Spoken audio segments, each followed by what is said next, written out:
Greetings and welcome back to the Real Lawyers Podcast. I am Kevin O'Keefe, the CEO and founder of LexBlog, and this program is brought to you by the LexBlog Publishing Network, which is already, or I guess after 21 years, the world's largest legal publishing network, approaching now 1 million published works and 62,000 publishers on over 3,000 publications. It's an honor to have my guest today, Cyndy McCollough. She is the founder and principal consultant at McCollough Consulting. I've known her for years because she's worked on marketing business development teams that she's led at multiple firms, the nation's leaders, Buckley, Dickinson, Shapiro. Before that, you didn't find people that had also been at Microsoft and Oracle that had found their ways to leading business development at firms. So we're going to be talking today about what she's working on lately, which is real interesting. And that's how I crossed paths with Cyndy, I think on LinkedIn. Then we started talking about this. But before we get started, Cyndy, thank you much for being on. It's an honor and a pleasure. Kevin, it's my honor. Thank you. I was trying to count up the years. I think it's been about 20 years that we've known each other, and I brought LexBlog into a lot of the firms I've worked at. Very familiar with your platform and all the great work you do. So thank you for having me.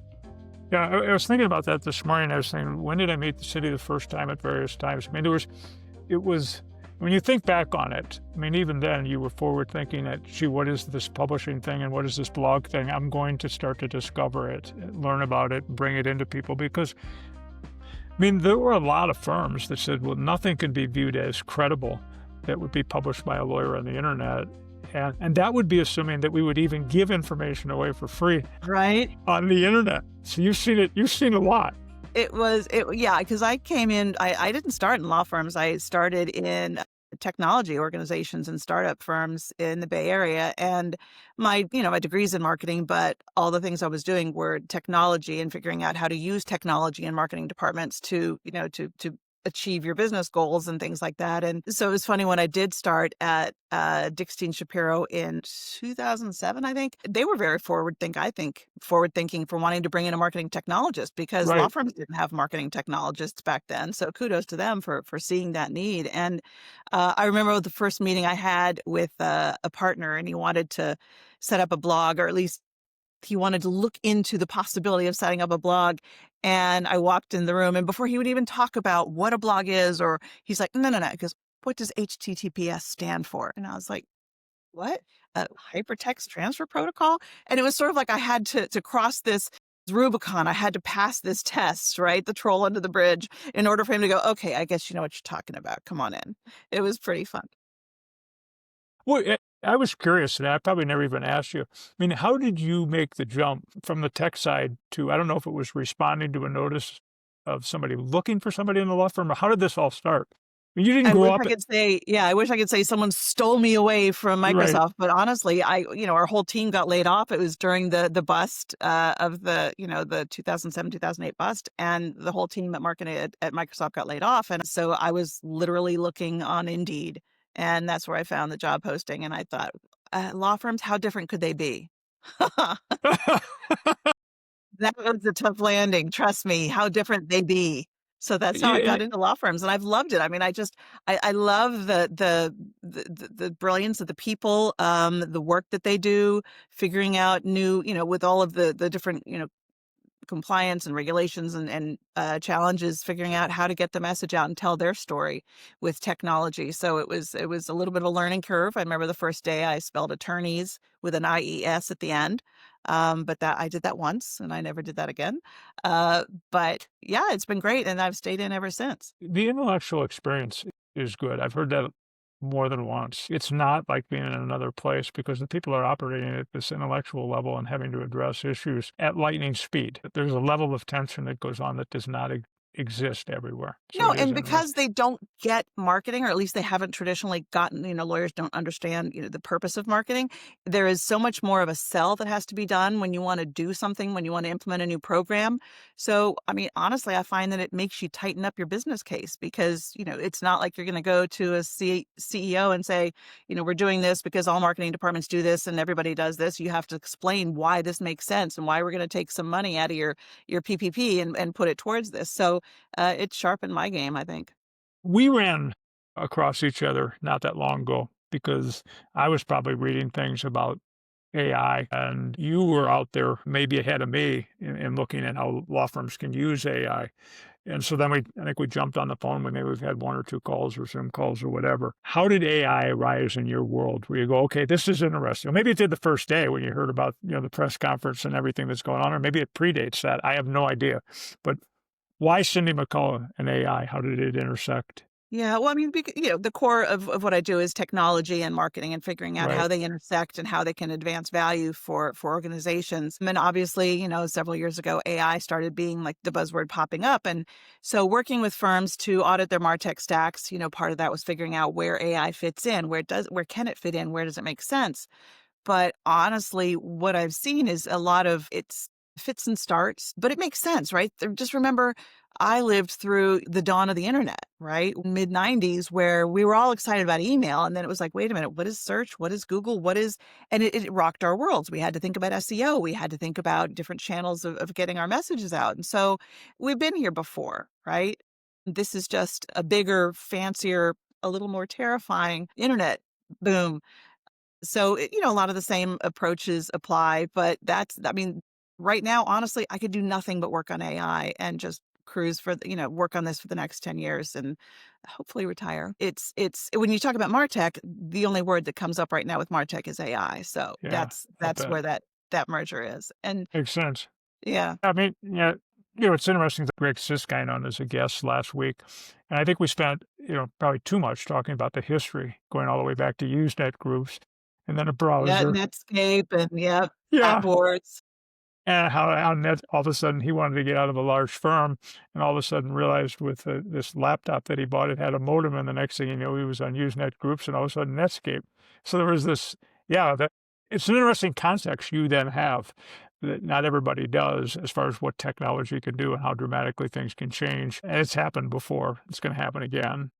Just To at continue more to lightning speed, right? way more. Way more lightning speed. I mean, what I'm seeing is I think of AI in legal marketing is sort of like it's an orchestra, right? It's say you're going to the opera and you sit down and there are a bunch of people on stage with tuning up their equipment, their instruments, and you hear a screech from the violin, and people are tuning up, and some of them are making good noise and some of them aren't, but it's sort of everyone is doing their own thing. I'm not seeing a lot of cohesion. I'm not seeing a lot of planning and shared strategy. So, the to beat this metaphor to death, the shared strategy comes and the music and the power of what can happen is going to come when the conductor stands up with his sheets and says, listen, we've got to all be playing the same music. So that's why I think that's why I'm spending a lot of time with CMOs talking about roadmaps and strategy and not just, hey, this is cool. Look what we can do with content, or wow, I was able to create a video faster. Because right now that's where we are, right? We're in little pockets of success, pockets of failure, pockets of struggle, but that's not sustainable. I think firms really need to be much more deliberate about their approach. It's been fun to play for a couple of years, but we really need to stop playing and get very programmatic about our approach to integrating AI in our departments in order to be successful. Yeah, I mean, when I was skimming through some, short video clips you did and points you made, at times you've been running into firms that whether they haven't been using AI at all, or who is using it and how are they using it. You did talk about some, let's try one small thing and having one success so we can say, oh, this really could work. Right. It might do something for us, if I recall. The other was, it was like somebody told me inside Lexbog, I said, why have you taken to AI to do various things that have been quite ingenious? He said, I come in the morning and I look at things that I know are going to be tedious. And Mm, he goes, humans don't like tedium. And I go, wow, okay. He goes, so it starts to help you do things that are the most tedious things and be able to do maybe other things that are more important. When you first go in and talk, because what I've heard when I chatted with you, you said, Kevin, it's not like I have to go out and broadcast my availability on this subject. People know and they're contacting me. well, So that I'm going sounds so out to them. cocky. Yeah. And, but firms contact you and they say, Cyndy, how can you come in and help? Where do we start? Yeah. What are you Yeah. what are you telling them? Well, to go back to what you just said, your example, I mean, I think that's not a bad way to start, right? Some people everyone, it's a spectrum, right? Some firms are doing it like, DLA and Safe Hearth, and they're doing amazing things with AI, and they're advanced, they're a lot further along than some firms. But there are a lot of firms that they're still locked down. They're not allowing any of these Yeah. tools, right? So what I say to those people is just start getting a comfort level with AI. Really, I mean, you can start as small as what I did, I think 2 years ago. I got rid of Google search on my phone and I downloaded ChatGPT. And anytime I needed to do a search on the web, I just let myself use ChatGPT. I wouldn't let myself use anything else. That's how you build a comfort level, and you start to trip and you're like, oh, I can't do it that way. I need to do it this way. So you start small, and then you start looking for, at your home computer, right? What are ways I can use AI to be more productive in my life? I have a friend who, she used it to plan out a child's birthday party. Everything from the graphics for a hide and seek game, right? Where there are clues hidden here and there and like little birthday cards and hats. I mean, this whole theme came together with this child's name using AI. So start incorporating in small ways to use it so that you get comfortable personally. Now, how do firms get started? I mean, the very first thing you need to do is just get your people trained up. I mean, yes, we need a roadmap if we're going to start to get deliberate about how we're going to roll out AI. There needs to be a roadmap, and there needs to be a plan, and there need to be measurable steps and all those things. But before you get there, because some people are still trying to figure out, well, do I have the budget for doing this, right? Just get people trained up. There are a gazillion free resources out there, but there are also some that, like, for example, SmarterX is a provider that I strongly recommend. It's by the Marketing AI Institute, and it's like, I think, $400 for a license for a year. And if you're going to do it for a larger, like 1 to 3 licenses, or sorry, 3 to 5 licenses, I think it's like $299 a year per license. They have a whole academy of, starting with AI, and then figuring out your technology, and then starting your pilots, and how do you scale. I mean, that's nothing to getting someone trained up, and getting everybody with a baseline of shared understanding of what is possible, right? Because you need to dream big before you can pull that energy back down and go, okay, we know what's possible. Let's figure out what works for us, right? What are our major pain points? And another thing that people are doing, I think, right now, without having that big roadmap in place, is using AI for just your own administrative pain points, right? How do I manage my email? I was on vacation for 2 weeks. I just came back. I've got email from 30 different partners in this practice area, but how do I synthesize that into, this is what I need to focus on in the coming month? AI, right? It's a great way to say anything that's related to the IP practice, pull it together, identify dates, identify people that, action items, questions, things like that. It'll synthesize it and spit out a quick report. So just for your own personal productivity, start using AI. Yeah, it really is. And then as you experiment with it, it's a different way of thinking, because I think some people look at it and say, well, it could have mistakes in it. Well, so could somebody talking next to you have a mistake on Right? something. But you're not telling it to do everything for you. You're asking it to help be a partner to you, to Get help you me. 60% of the way there. Yes, right? That would Yeah. be I mean, great. Yeah, to be yeah, 60. and the great thing is, like, we used to say that AI is gonna take your job. Well, no, AI is not gonna take your job, but somebody who knows AI is gonna take your job, right? So let it get you 60% of the way there, and then focus your creative energies and your brains to do something of higher value than just pulling together data. Reid Hoffman, the founder of LinkedIn, is Bill Gates talks about it almost in a fearing way of taking jobs away. Reid Hoffman talks about it in a very exciting way. Because in every job, there's probably 25 to 30 skill sets that are required. You have to figure out which ones you don't need to do anymore, and that AI might perform better. And if it's only 5 that you need to do, that's great, because you're going to be able to do them better than you've ever done them. Right? But you have to figure out which those are by using AI. He also talks about there's going to have to be some effort by educational establishments and the government and companies to be able to train their people to understand that concept, and then be able to understand which things they are really talented at. And they don't need, like what you described, that 60%. And maybe it is 60% that it can do, but that other 40 can allow you to do so many great things. But think about the impact of that, though, because you're Yeah. so right. But the impact of that is what's so difficult, I think, for people like the fits and starts concept that I talked about for AI is if we're going to get people to embrace that and get comfortable with that, then we need to change how we measure them at the end of the year, right? So when it comes to the end of the year evaluation process, if you're being measured on what your job description is, well, of course you're going to do those things in your job description, right? But if we now say, okay, you're the weight of how we're going to evaluate you is much more on these 5 things where your creative value is coming into play, right? That's going to be 50% of your evaluation, whereas the other stuff, if you haven't figured out a way to automate it, that's a problem, but it's not going to be as important as the value we're putting on your brain versus your piddly tasks. And we also need to um, give them time to do these new things, right? Because our daily blocking and tackling, where do we find the time? That's one of the biggest challenges to do this experimentation. And we also need to add in a requirement for your ongoing training because you can't just take AI training and go, okay, I'm done. It is changing so quickly that there need to be requirements like measured for your annual review, in my opinion, requirements for taking X number of classes to receive whatever certifications are needed for that year or for that functional area. So it's requiring changing not just how marketing departments work, but how HR departments work. And obviously, IT and knowledge management and all the data. So we haven't even talked about data, but getting your Yeah. data ready for taking advantage of AI is a huge piece of this. Yeah, and you have to have leaders that have the mindset in organizations to be able to support that and encourage that across their team. And I've always believed that success leaves clues. You don't have to invent things the first time. Look at companies that have been successful historically and what are they doing today. Now, Amazon's been around a long time, but not that long. I mean, when the internet was starting, Amazon was just starting.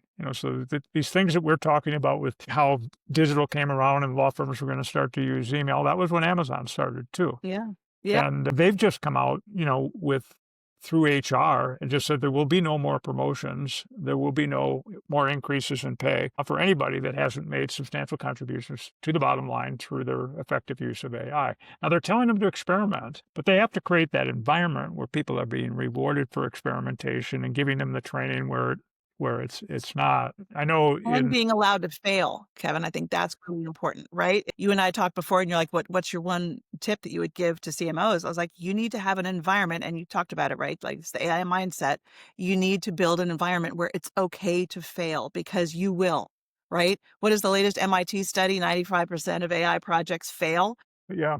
Hopefully it's not going to be that bad because we're going to be smarter about how we do them and that chart number is going to go down. People need to be allowed to experiment and fail. And a lot of cultures will need to shift to adapt to that. It's some of the hardest challenges for me with AI is how to process your thoughts, and because things are coming at you differently, and sometimes when you can be working with deep research on different platforms. You're using Google Notebook LM, and that's producing mind maps and different outlines for me, and looking at what's real, what's not real, what's me. What's now coming back at me that's more me than I was actually being just a second ago when I wasn't using these things, and then processing this thing because our brains weren't wired this way. Right. It feels different, the interaction, and I grew up Irish Catholic, so whatever makes it easier, you're supposed to feel guilty. I'm with you, my brother. Catholic here. Yeah. So whatever's hard, that's where you're supposed to be. Right. And wherever Right. you could be punished, that's where you're supposed to be. Do you know Father Tim? And so this AI thing, it's like, wow, that ability to go through all the email exchanges with an organization and negotiating something over the last year and be prepared for this next meeting to get it for me in the outline and then give me the points that I should be talking about or should I be listening on, never possible before. Just simple things like that. Yeah, and that's what scares me too about some of the research that's coming out about what it's doing to our brains, right? Yeah. Which is, they're atrophying. Because if you don't have to use those muscles anymore to think of the basics of that we always used to have to think about, I mean, hopefully we'll make up those atrophies with gains, where our other muscles are getting stronger, but it's scary. It's scary times. Yeah, there's, we're off in philosophical land, but I do find that at at times I get to think of more ideation, and I'm still reading. I might even read more now, even in hardbound books, and glean things from them that I can now go over and think about using in this world where maybe I have more time to take a look at that and what we could try. And like you said, as you think of things, it gives you an outline of something. We're adding a new COO that'll begin next week. And a lot of the preparation I've been doing from, information from him and then my ideas and different things, you walk through, ChatGPT and, uh, and it knows who I am. I've been on there for 2.5 years. It knows the challenges that I've talked about. And so it kind of knows if It's somebody's almost a briefed me on different therapist, things, right? it's Yeah. got it. And is it perfect? Maybe not, but it's got me 60 or 80% of the way to where I want to get, which is better than I would have gotten. And I try to imagine today being a trial lawyer like I was for 17 years, the ability to run deposition transcripts through things and to know where I've experienced some success in Right. other trials and with different types of witnesses, it would be incredible Yeah. No, the what it could opportunities do. are there for sure. Wait, I wanted to ask you, you put together some programs now and teaching on it for firms too. How'd that all come about? Where'd you get the idea, I'm going to get out and start taking a proactive approach to helping law firms more at scale than trying to do it one at a time? I think it was from just seeing the challenges that CMOs were facing in getting everybody on the same page, right? Just everyone off doing their little things and nobody having a shared baseline of where are we, what's possible, and what do we want to achieve. So I've been going to annual marketing retreats, and that's a great opportunity, right? They're always looking for programming to get everybody excited about what's coming up and get people understanding what true north looks like, right? So I started suggesting that I could come out and take this 1 hour program I've been doing and expand it and customize it. So it's not just here's what's going on in AI and law firms, but it starts with a survey. It's a short survey. It's like 12 questions, but to get a sense of where is everyone, not just their understanding of the technology, but what they've tried, what they haven't tried, and what their concerns are in doing this, right? If we start going down this path, which we're going to, why what are you worried about? How can we support you? So taking that information from the survey and then customizing a program, and I have 30 different use cases that I've done, that I'll go to the CMO and say, which of these do you think matter to you, based on everyone said that this is where they spend their time and this is the heart rending tasks or the mindless work that they want to get rid of. Here's where you want to focus for the next 12, 16 months. Which of these 30 use cases should we talk about? And so it's a collaborative effort with the marketing director and the CMO to figure out what should we talk about. And then so the program is to go out and share that, listen, this is where we all are. Only 2 of you have ever attended any sort of AI training. So we know that we need to pick that up a little bit. We know that 30% of you don't understand the firm policies. So we need to spend more time do some training on that, or maybe we need to create the firm policies, right? And understand what the guardrails are. And then it gets, there's a prompting session where we just talk about best practices in prompting, how to approach prompting, because believe it or not, a lot of people are still going, I just put in a question, right? No, this isn't Google. And so understanding the iterative nature of prompting and how to get to a really strong prompt. And then once you do get to a really strong prompt, saving that in a prompt library for others to use, right? So we've got this village of intelligence that's being shared. And then after that, we walk through the use cases where I see so many light bulbs go off when I start sharing the use cases, right? So has anyone ever had to prepare for an event with 500-year attorneys that or your entire practice or your entire firm is going to this event and there are 500 prospective clients there? How do you prep for that? Well, you used to do weeks worth of, looking at LinkedIn profiles and, pulling some data from DNB and, some of your data sources. But if you could just take this 500 contacts spreadsheet and upload it to ChatGPT or Gemini or whatever and say, I want you to look at all of their bios. I want you to look at their LinkedIn to see what they talk about. And I want you to tell me how what they're doing maps against this attorney in this practice area, right? Where are the connections? Weeks worth of work can be done in a couple of days. So just these aha moments, because it's not rocket science. It's just Right. understanding how to use the tools. Another thing for events is, we're celebrating this office that's been open for 50 years. So Let's come up with a theme. Look at all of these bios and the information on the cases that they've done, right? Tapping into the experience database, and then come up with themes for drinks. Come up with visuals that we can use to celebrate our big wins. I've seen some just really exciting stuff that people just go, yeah, I mean, I can do that, but it's still going to take a lot of my intelligence and my framing of it in order to get there. But I can use these tools to speed up the end result, by 5x. Yeah, the use case, I can see I mean, you're looking at it and say it shouldn't be that difficult, but until somebody has a use case shared as to applied to what you do, and all of a sudden try it.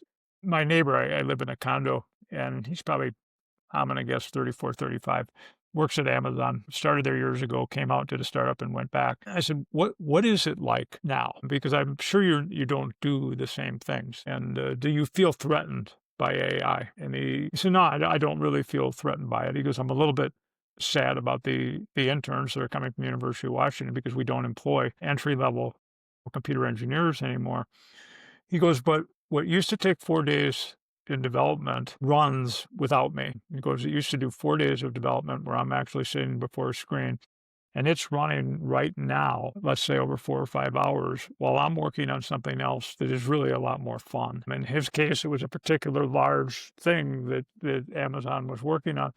He says it's preparing me for really at a strategy level. I'm learning much more to be a strategist and how you use what's being performed for you than actually performing it. I think about that, because I'm not a computer engineer ever going to be working at Amazon in that capacity, but you start to look at it that way. There's things it can do that I don't need to do, like you just described, figuring out what are the successes, how it should be acknowledged, what would be the fun, drinks we should have at this event for this group of people. Yeah, they came up And with a customized drink for each partner. It was fun. Yeah.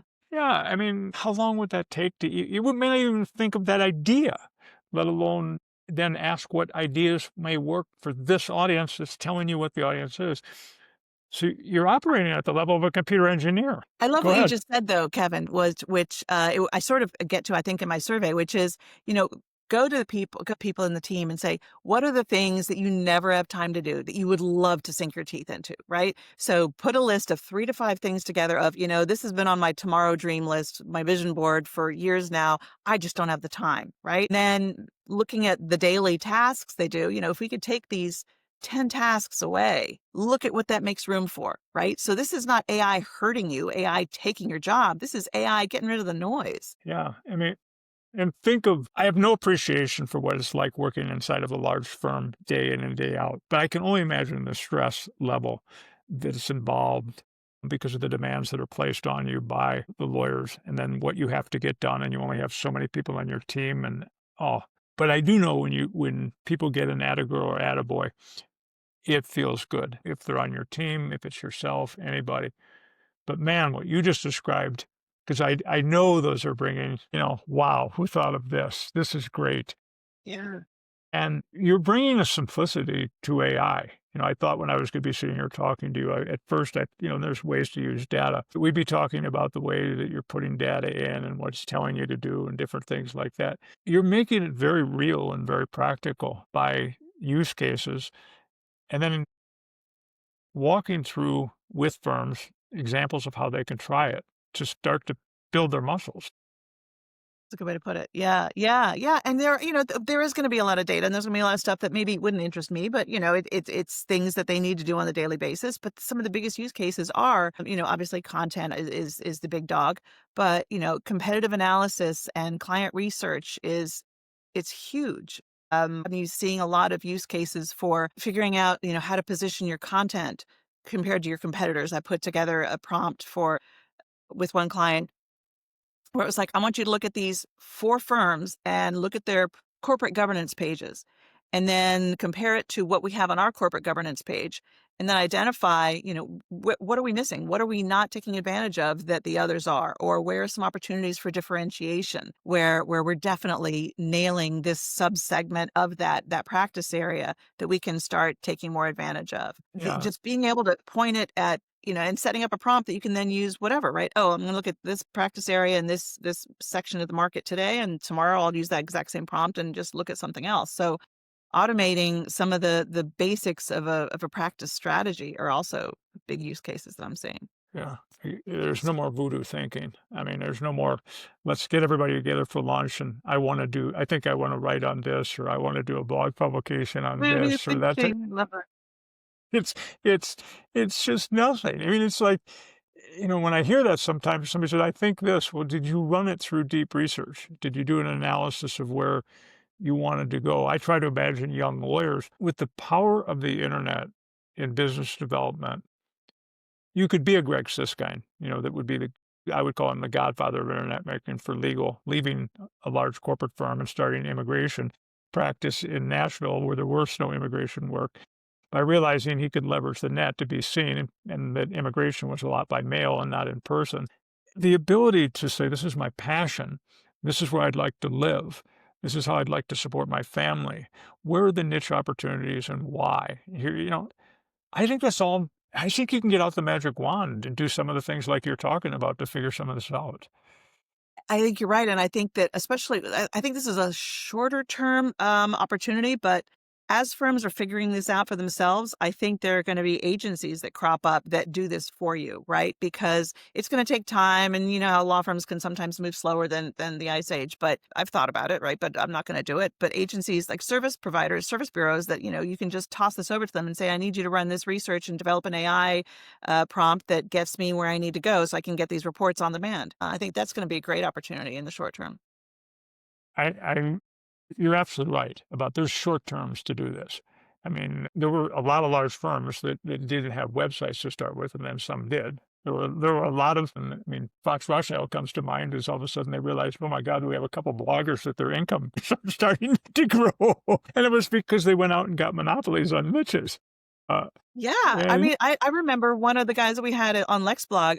He was doing amazing work on his blog, and this is before we even had got on LexBlog, and it rankled the practice leaders no end because he was getting more business from his blog than a lot of the storied partners were. And well, the firm is no longer around, so I can say this, but he ended up leaving and taking his blog with him because they were saying you need to make it a practice blog, and he's like, this is my blog, and so he took his little happy horse and went to another firm who were more than happy to let him, keep this running and bring in all the business. yeah, and it may not be the news that law firms want to have, but and most lawyers aren't going to get up and leave the firm anyway. There's a lot of security to being in a firm, and there's a lot This of was the great work that associate. It was not a partner.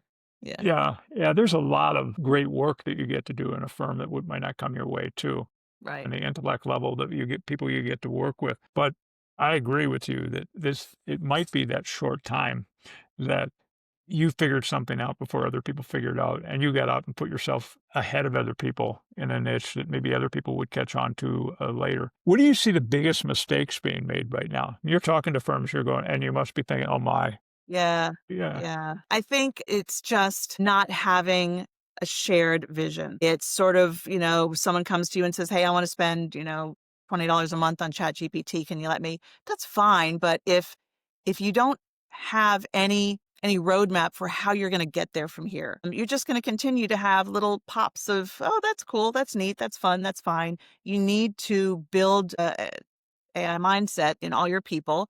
You need to build a plan for what you want to achieve, because the people that are, coming, your digital natives that are excited about AI and don't know how to use it, that are coming to you, they might not be the people that understand the strategic direction of the firm, they're not sitting at the CMO level. So you really need to be deliberate about your approach.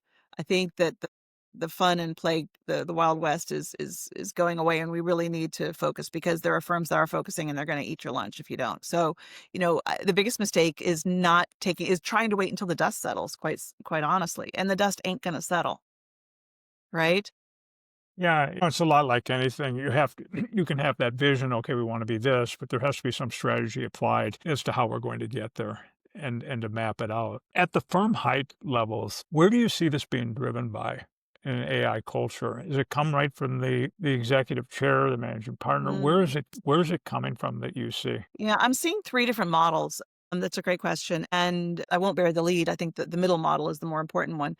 Some of it is top down, where they're very tightly structured, and if the managing director and the chief innovation officer are the ones that are defining the strategy. They're meeting with McKinsey and they're bringing in research and they're auditing and they're just saying, well, this is what we're going to do. That's one approach, and maybe that works for your firm. And then there's the bottom up, which is these Steve Jobs crazy dreamers that have all the energy in the world and they don't sleep and they work on this stuff on the weekends and they come with great ideas and something gets implemented and maybe somebody else takes advantage of it and it's little pockets of success. But the middle out, I think, is the approach I would recommend, which is, the departments are there's an AI council where the chief of every department gets together, so they're aligned and they're looking for ways where they can because if you need to use the data that's coming from the knowledge management people, you want to be able to find a shared win-win, something that you could both find success in. That would be an ideal first pilot, right? But the middle out is each department is identifying their pain points, identifying their strategy that aligns with what's coming from the top, obviously.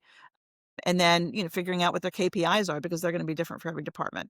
And then as they have these wins, if they're smart about it, right, they have communication strategies where they broadcast them and they talk about how maybe these can be adapted to the finance department or the HR department, because some of these wins are just in personal productivity that aren't about marketing, right? They're just about working smarter. So I'm seeing more of the middle out in the firms that are taking a deliberate approach. I mean, I hear you talk about all this, and where you're using the AI and the tech and all this, and you realize this is just marketing and business development. We're not talking about how AI might be used over in operations for discovery, for pleadings, for document reviews, for negotiations, and everything over there. We're talking about how we grow things. We're not talking about a zero-sum game. We're talking about how we grow the firm and the opportunities the firm has, and the more enjoyable work we get to do and the greater the people we get to work with that we get to represent. You're all in that world, aren't you? I mean, you're not Yeah, over. and it is such an exciting time. It really is. I've not had this much fun in my entire career. Yeah.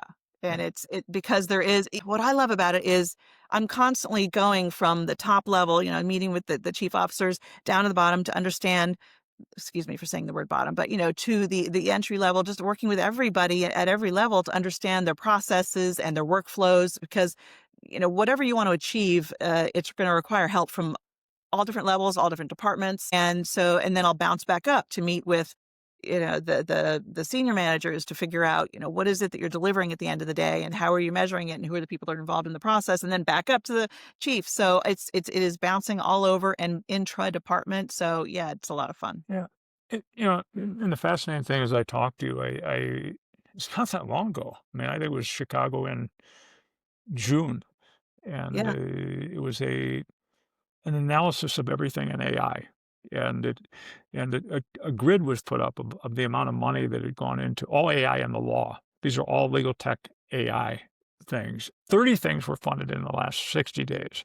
There were 200 legal tech AI initiatives in the last, it was like, 18 months to 2 years. It was staggering. And they all had them charted in different verticals, what it was being done in the firm. There wasn't one on business development and marketing.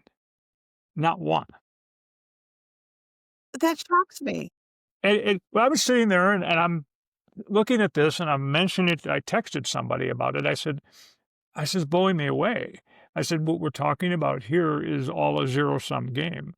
How can we get more done with less in certain tactical things we have to do in the firm, in the practice of law, what we do as lawyers? But I want to do more fun stuff as a lawyer.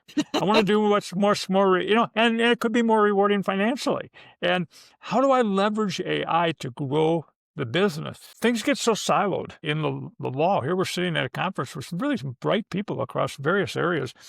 Nothing being talked about business development. Nothing being talked about the technology that could be used. It kind of blew me away. I was looking at McKinsey research that came out, I think, second quarter of 2025 about the current largest opportunity for deployment of AI, and it was marketing across all industries. So I'm surprised by that. I mean, including professional services. Well, yeah, I mean, it kind of goes back to certain firm cultures that think that marketing is an afterthought, which maybe we just need to catch up to that. Who knows? Maybe it's Back to the Future. I mean, this type of thing. I mean, as I began to work with people that were leaders in legal marketing and got to meet some incredible people through Legal Marketing Association. I used to think that I should do a blog, so there ought to be a special place in heaven for the people that are doing this work because they're so good, but they seem to come out so stressed and so underappreciated at times for the work that they were doing. I think that's why we're all so tightly knit. I think it's such a great group of people that we all have the same battle scars. One thing I did want to bring up that you were talking about money being spent on things. What's going to be interesting to watch for me is going to be, clients are all saying, wow, you're using AI now. So the things that used to take you 5 hours to Yeah. bill me for are now taking you in a year, an hour and a half. So I guess, yay, for me, I get, I don't have to get, but look at all the money that's being spent on being able to do that thing cheaper. So what's going to happen to pricing models? Are they going to implement, technology fees or, how are they going to structure that? Have you Business seen anything development's on that? Yeah, business development's gonna be right in the forefront because it's gonna see the opportunities that we can get into to do certain work that we couldn't have gotten before. And can we do that work where we maybe haven't had a price before? That We're gonna come up with different ways to price just by the things we're gonna create that we're gonna get the opportunity to work on. You don't know. Cindy, if people want to follow you and get some of your thinking, because I assume you're sharing things as anybody would, how do people follow you? How do they stay abreast of I what used you're to be doing? very active on Twitter, but I dropped out a couple years ago. I think LinkedIn. LinkedIn is where I Yeah. post my content. LinkedIn is where, if I write a blog, I'll post it over there. You'd said something about standing up a marketing blog on Lex blog at some point. So Yeah, maybe we should. I can get involved in that. But no, LinkedIn, Cynthia McCollough, my full name. Yeah, and the conferences you're gonna be coming up and presenting at, what's on the Yeah, thanks for asking. I'm attending the Marketing AI conference in Cleveland in October, but the Martech Mindshare that Jessica Aries and I put on every year. It's coming up again this year, November 19th in Los Angeles. It's an 8-hour program that spans the gamut of what we're seeing in AI and legal, talking about best practices in prompting, and then several hours of use cases. Also a session on data, how to get your data ready for integration with this. We have a guest coming in from Holland Knight, Jason Kennedy. I don't know if you know Jason, but he's brilliant, and we're really excited to be including him. And then there's going to be an interactive workshop at the end where we actually sketch out, okay, here's your blueprint. Tomorrow, you're going to go back and you're going to identify a use case. How do you then figure out all the people, the tech, the data, the processes that need to be involved to actually get you into your pilot? So we're going to be sketching out a blueprint with the team, and then obviously followed by drinks as I per I got usual.